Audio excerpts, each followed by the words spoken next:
My name is Anton Von Ostendorf, and I am a flying trapeze artist, and I'm going to get up on the trapeze.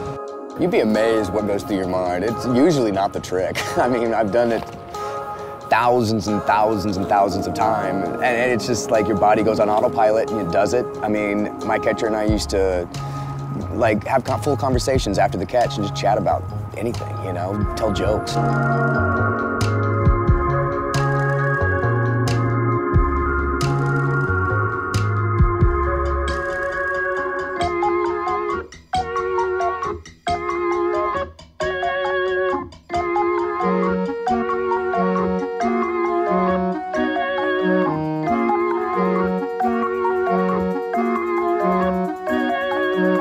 In my early 20s, I was living in Orlando, Florida, and I was doing some stunt work for Universal and the attractions down there, and I didn't really like it, and I wasn't having a good time, and I was dating a girl at the time that knew a friend that used to do trapeze, and I had an opportunity to try it, and loved it, and got really good really quick, and went on the road, and spent most of my adult life touring the world performing flying trapeze.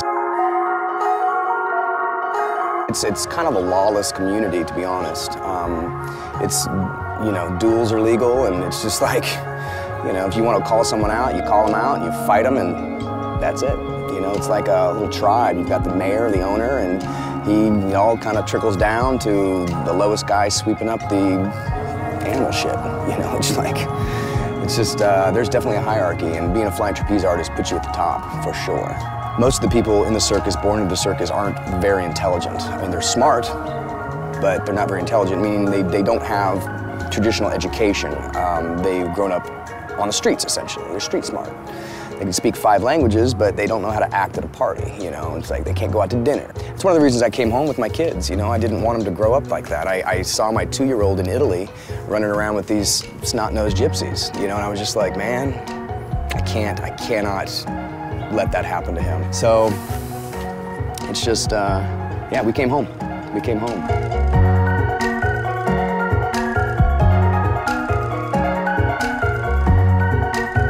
People who have grown up in a normal environment, quote-unquote normal environment, going on the road is it's a change. It's just like people who grew up in the circus. Getting out of the circus is a life change. You know, it's hard. And just to be off the road and not traveling and not moving and staying in one place and paying rent and paying bills, stuff you just don't do in the circus. You know, it was not a little bit, it was a huge adjustment. I mean, being on the road is easy. I mean, it's very easy. It's an easy lifestyle. You make decent money and you have no bills. You know, and getting off the road, you bust your ass and you work 2 jobs and you barely make rent. And just how it is, you know. But I think the payoff is watching my kids go to school and become smarter and have family around, and, you know, there are definite perks. And I think my firstborn son, Baron, will definitely be the flyer, and my little one is going to be the catcher because he's already a chunk. So, but yeah, no, they're going to get into it. They'll be excited about it, and once I build the trapeze and put it in the backyard, they're going to be on it constantly. And I would be really happy to see them do tricks that I've done or tricks that I've innovated and invented, you know, because I've got a couple tricks out there that no one has ever done before, and I'd love to see my kids do them. I'll keep it up for the rest of my life on one level or another. I mean, whether or not I'm throwing the triple every day to a catcher, you know, that's, you know, remains to be seen, but I'll be throwing the triple next week. So it's not, yeah, I mean, it's an art form, but it is one of those art forms that has a window, you know. I do know a guy in his 80s that does it, simple tricks, but he's still up there doing it, you know. So, I mean, as long as I can swing without breaking my shoulders off, I guess, I'll be up there doing it.